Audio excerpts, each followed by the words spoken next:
Today on Good Works, you'll meet one of the cast members of the popular TV series, CSI New York. We'll also chat with the former editor-in-chief of Essence Magazine. And last, but certainly not least, we'll visit with an NFL star that's shining on and off the football field. It's all right here, right now, on Good Works.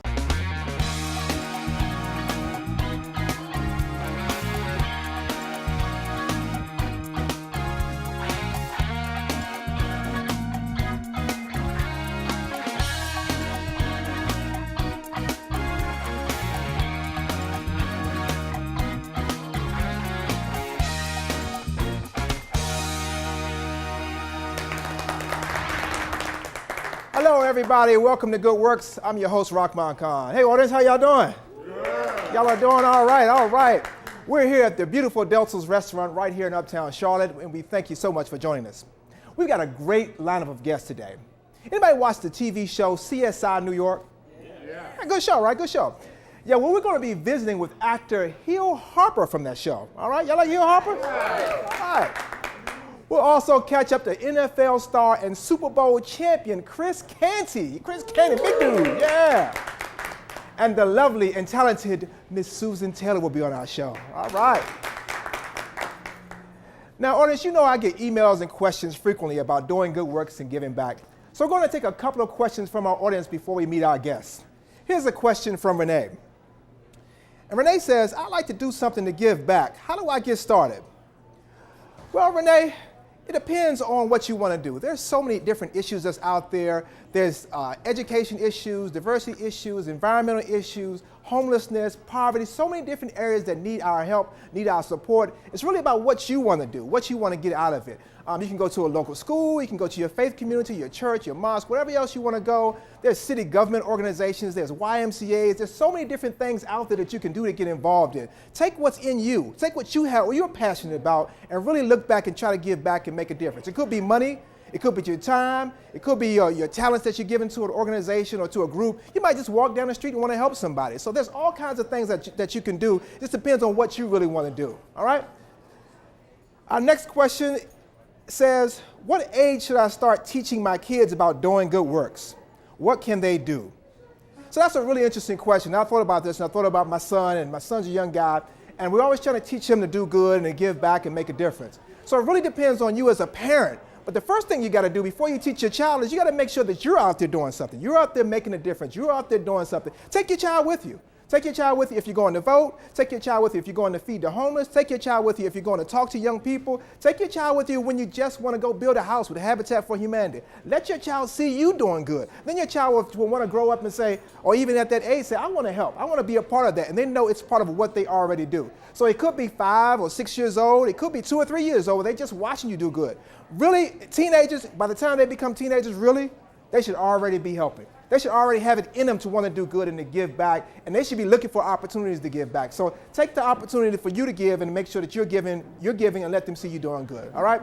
You guys ready to meet our first guest? Yeah. All right, Chris Canty has seen a lot of growth these days, and we're not talking about his 6'7", 300-pound frame. Chris is excited about his growth as an athlete, a businessman, and as a philanthropist. And his foundation is dedicated to enhancing the total development of youth in our communities through mentoring, educational programs, and physical activities. We caught up with Chris recently at an event for his foundation. Let's take a look. Chris Canty, welcome to Good Works, man. Hey, thanks for having me. I appreciate it. Appreciate you being here, man. You are a defensive tackle, lineman.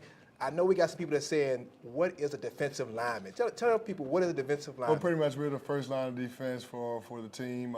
We hit the quarterback, that's our job, and in the New York Giants, we're pretty good at it. Okay, all right, Absolutely. all right. You didn't even start playing football until your junior year in high school, man. That's a true story. Listen, I'm going to tell you what happened. My mother, and one day, I'm a basketball, baseball guy growing up for the most part. That's the sports I played, but one time, my junior year in the fall, I came home from school. My mother got tired of me coming home and not straight home from school and not participating in extracurricular activities. And she said, son, you're either going to play a job or you're going to play a sport. You're going to get a job or play a sport, but you're not coming straight home after school anymore. And I said, well, job sounds like work. So I decided to try playing football, and I just fell in love with the game, and the rest is history. All right. So you graduated, man. You went on to college, man. But not only did you do well on the football field, you also had academic honors, man. Tell me what inspired you to do that?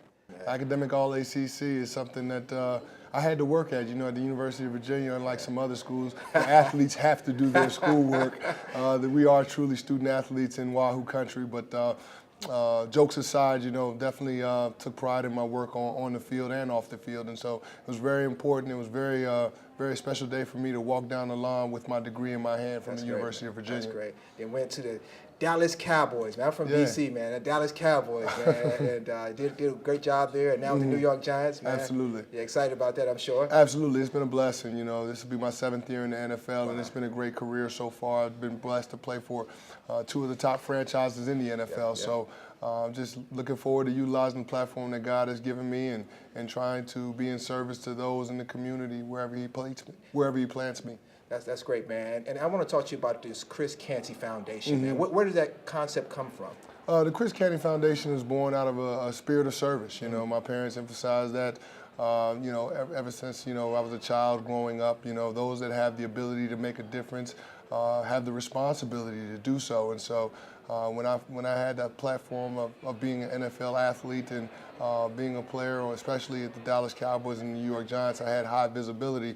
That enabled me to really reach out and touch some kids in some very tough circumstances and change their lives for the better. And so for me, that's what's really great about what I do, and I enjoy being able to be in service to our kids, and so it's just really awesome. What's the kinds of programs that your foundation offers? Well, we support programs from mentoring programs, we support athletic programs, we support pretty much all of the social service programs that are geared toward youth in the respective markets. We do a lot of work in Charlotte here, and we do a lot of work in New York and New Jersey as well. And so, like I said, I just try to bloom where God has planted me, be in service to those that are in need. And we live in a time where need is greater than ever. That's good. That's right. But those that can do something. What kind of feedback you've been getting from the kids or from the parents? It's been great. It's been great. The camp has been awesome. We had over 200 kids this week come to the Camp of Champions, which is one of the programs that CCF started 4 years ago. And so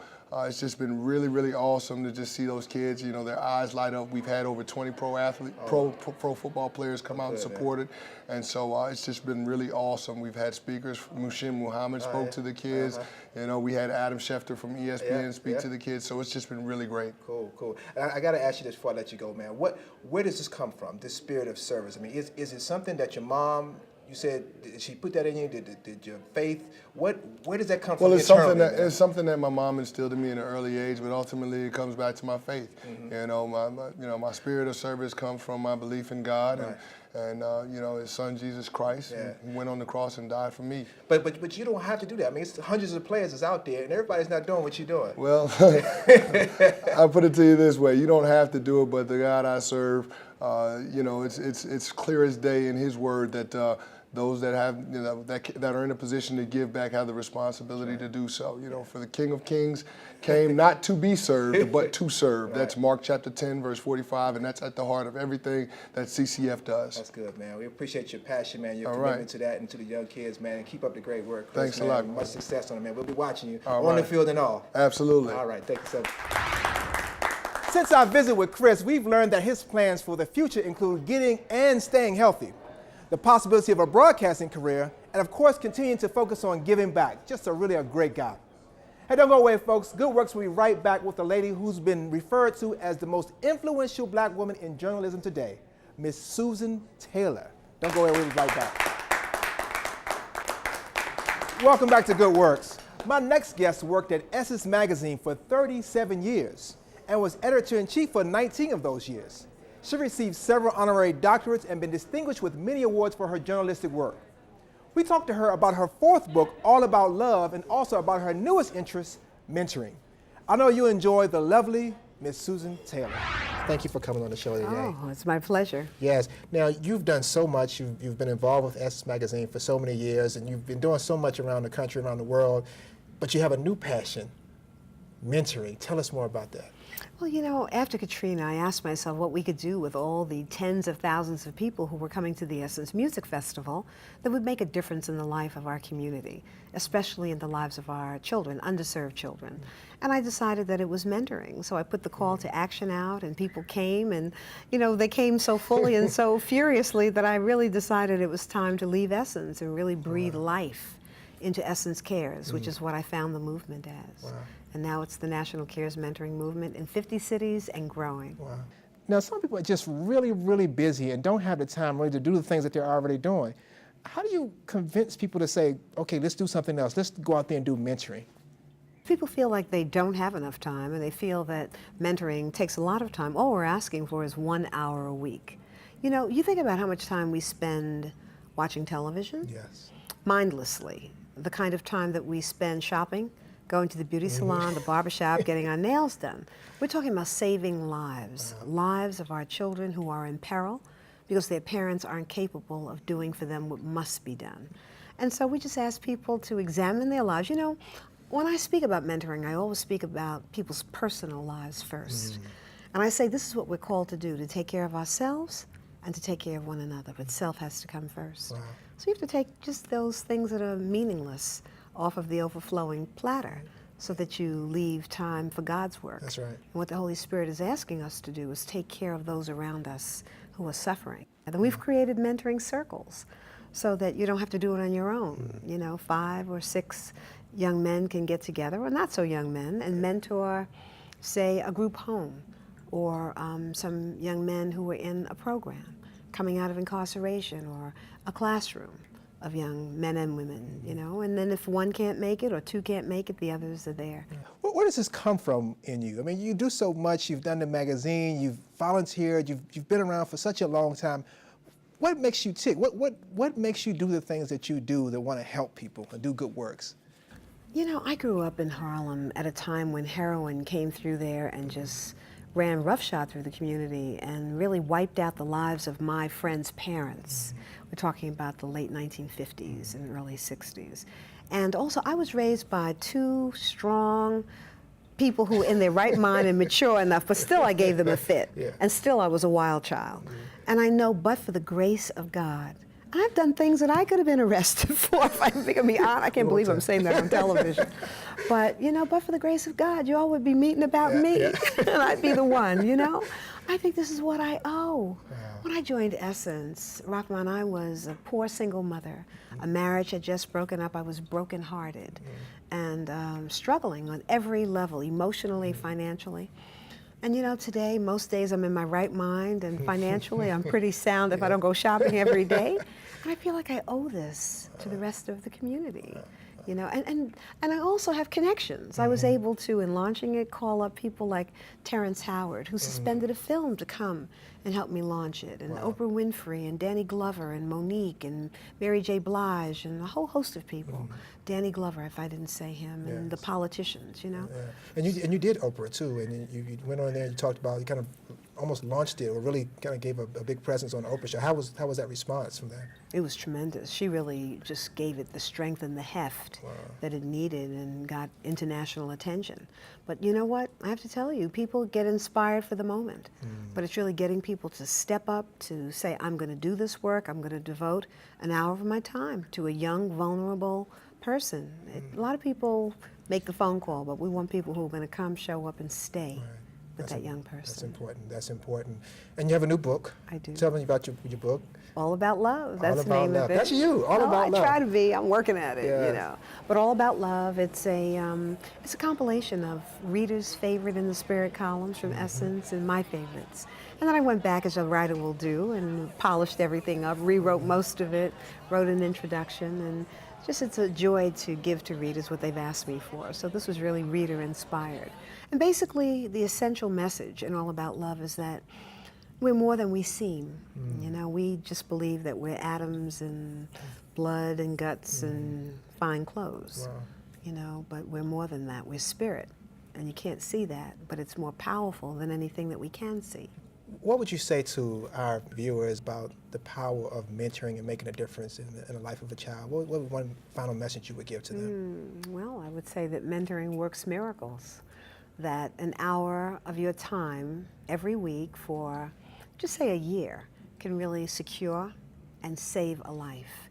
And that, you know, all of us are where we are if we're doing anything that's worthy of God in our lives. We're here because somebody had a guiding hand on us, a loving parent, you know, a surrogate parent, a teacher, a neighbor.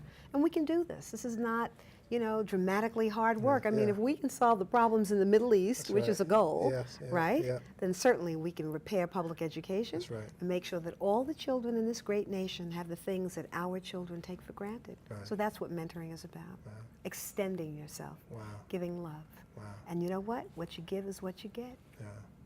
Susan Taylor, always in the spirit. We're blessed to have you today, and appreciate you coming on the show today. Yes, the always gracious Miss Susan Taylor. Well, coming up next from the hit TV series CSI New York, actor, my man, Hill Harper. Stay with us, we'll be right back. Welcome back to Goodworks. We recently visited with actor and best-selling author Hill Harper. His foundation, Manifest Your Destiny, is dedicated to empowering and encouraging underserved youth to succeed. Here he is, Hill Harper. We're here with my man, my brother, Hill Harper. Hill, welcome to the show, man. Thank you so much. Appreciate you coming on, man. You're here for this HBCU Empowerment Tour. What is this all about for you? Well, you know, we've been touring, it's been about 8 months now. We've been touring different HBCUs, doing the Empower Me Tour. My foundation came out of my books. The title of my first book was Letters to a Young Brother, Manifest Your Destiny, and that's where the title of my foundation comes from. And it's about young people and all of us really finding our destiny, achieving the idea that there's nothing that we can't do, and we're spreading that message around. Now, education is very important to you. I mean, you went to Brown, you went to Harvard, got 2 degrees, you even went to acting school. Now tell me, why is education so important? I mean, I know it's tough. I've been an educator out there, but why is it important to you? Well, it's important to me because if folks were to hear my talk, I talk about being an active architect of your own life and building your life. And an active architect. Active architect of your own life. And you can build whatever life you want. In fact, we all build the lives that we build actively. But oftentimes, subconsciously, we don't even realize we're building a life. And so the education piece fits in the foundation element. Something I say that I believe the size and thickness of your foundation is directly proportional to the size of your goals and dreams. So if you have big goals and dreams, you're going to need a thick, big foundation. And so education is critical to that, no matter what you're doing. And tell me about Manifest Your Destiny. It's a foundation. You support scholarships, schools. Tell me a little bit more about your foundation. My foundation, the Manifest Your Destiny Foundation, it's multi-pronged. The first prong is just scholarships. You know, making sure that we give out scholarships. We focus on entrepreneurial minded young people who and our goal is gap funding. Oftentimes, we don't give full scholarships for the full tuition, but we do. It's expensive now, man. But it really is. And what we're finding, though, is that there's some students who scrape together enough money to just pay for tuition, but they have trouble paying for their books that semester. They have trouble paying for food. My foundation is to provide gap funding for books and for food and for these things that will help keep a student in school and not let them fall off if they have most of the money. And so the other prong is the actual website, which is www.manifestyourdestiny.org. What we do there is we provide free education and training and hopefully inspiration about living the life that you want to live. And so we're going to have online chats with celebrities. We're going to have training as far as creating resumes, the way you dress, all these different things for interviews, etc. And so it's all about success. If you ask yourself the question, what would I learn if I grew up in a privileged household? These are the types of things we want on the website. You mentioned your books, and you wrote a book, Letters to a Young Sister, and you also have an award-winning book that you wrote a few years ago, Letters to a Young Brother. Yes. Why write these books? What's the message in these books, and is there a difference between what you wrote for men and what you wrote for women, or boys and girls? They're different in this, is that they're companion books. I believe young women can read Letters to a Young Brother just like young men can read Letters to a Young Sister. They talk about different issues. Letters to a Young Brother is speaking to this particular young man who's going through different obstacles and how he can get through them to live the life that he wants to live. Letters to a Young Sister has many more chapters and deals with things much more specifically that are happening in this young woman's life. And they're applicable to anyone. That, you know, success, possibility, happiness isn't gender specific, just like it's not race specific. Right. And so that's why the books, people say, well, did you write them just for black youth? Yeah. No, they're written for anyone. Right. You know, they're written for anyone to read. I have 60, 70-year-old people coming up to me saying, I read the books, They're best young books too, I've right? ever They're read. young too. Listen, we all can continue to go for and achieve our dreams. Yeah. I heard you mention on Oprah, you talked about mentoring and how you thought mentoring was the absolute, or one of the strongest keys that people can do to help young people. Explain what you meant by that. You know, mentoring, I believe, is the number one key. It's the number one predictor. You know, if you ask a young person a very simple question, and you ask them the question, do you have a mentor or someone in your life, whether it's a parent or what have you, that's an older adult who is oftentimes the best is the same-sex mentor, who's helping, giving you guidance. If the answer to that question is yes, then you find that their academic achievement tends to be 9 to 10 times greater than if the answer to that question is no. Why? And it doesn't have to be a parent. It can be a friend, a guardian, whatever. Sure. And mentoring doesn't require taxpayer dollars. It's not about the government. It's not about any of the things that most people complain about. Well, who's going to pay for That's what? right. No, Yeah. it's sweat equity. Yeah. It's about a commitment of adults. And I do a lot of work with Big Brothers Big Sisters. And I've been to Washington to lobby Congress people as well as senators about funding for Big Brothers Big Sisters and mentoring initiatives in general. And what I found to be true is that across this country, folks say, well, the young people are apathetic. No, in almost every Big Brother Big Sister chapter, there's a waiting list of young people. In fact, right here in Charlotte, there's a waiting list of young people. And you'd think it'd be reversed. You'd think that in these cities, there'd be more adults who are signed up, and you just can't find kids who want to have a Big Brother Big Sister. It's just not true. Right here in Charlotte, there's a waiting list of young people waiting for a Big Brother or Big Sister. So it's up to us as adults to step up. We got to do it. Yes. Be the change we want to see. Absolutely. Right. Hill, I ask all my guests this, why do you spend the time to do this? Why do you personally take out the time to help these young people and continue doing the things that you do? Well, number one, it's not just helping young people, it's helping all of us, you know, because young people model behavior, and that's why I challenge adults who, if they're not living out their dream and they're not living out their passion, if they're not taking risks and living from their heart, their core, their courage, then they're doing all of us a disservice, including themselves. And so that's number one. Why is it important for me is because, one, I've been blessed with the currency of celebrity, or so-called celebrity. And all that is all celebrity is it gives you currency. It's like a platform. Right. And so you can choose to use it or not use it, or use it in whatever way. You can choose to use the currency or platform of celebrity to make yourself more wealthy and have nothing to do with helping anybody else. But at the end of the day, what I try to do is live my life in a way that I give other people permission to do the same. Wow. If I'm calling on people to live life and be unreasonably happy, live life from a place of destiny, possibility, and success, then it's incumbent upon me to be happy, to be successful, and be highly energized. Right, there you go. And I'm all three of those things. I know you good. are. Well, congratulations to all you've done so far, man, and appreciate you coming on. Thank Goodworks you. You again, keep up man. the great work on this show. We're I'm doing proud it, of man. you. We're doing it, man. Goodworks is a fantastic thing. That's what we're talking about, man. I appreciate you coming in. If we can do anything to help you and some of the work that you're doing, please let us know. Thank you. Yes, that's what I'm talking about. My man, Hill Harper. And just a quick update on Hill since our interview. Hill was diagnosed with thyroid cancer. He had surgery to remove his thyroid gland, and while going through his treatments, he completed his latest book, The Wealth Cure. It's amazing, so be sure to check it out. His outlook right now, in his own words, I feel like I'm going to live long, healthy, and happy. So a very special thanks to all my guests, actor Hill Harper, the lovely Susan Taylor, and Chris Canty. Yes. There's a lot of good things going on out there. So don't let the world tell you that everything is bad. There are good people practicing good works all around us. This includes what you're doing. So share it with someone else. Log into our website, goodworkstv.net, and let us know about what you're doing or what others are doing. I'd love to get your feedback on our website or our Facebook page. Again, I'm Rahman Khan, your host, and I'll see you next time on the show that promises to be all good all the time. Take care.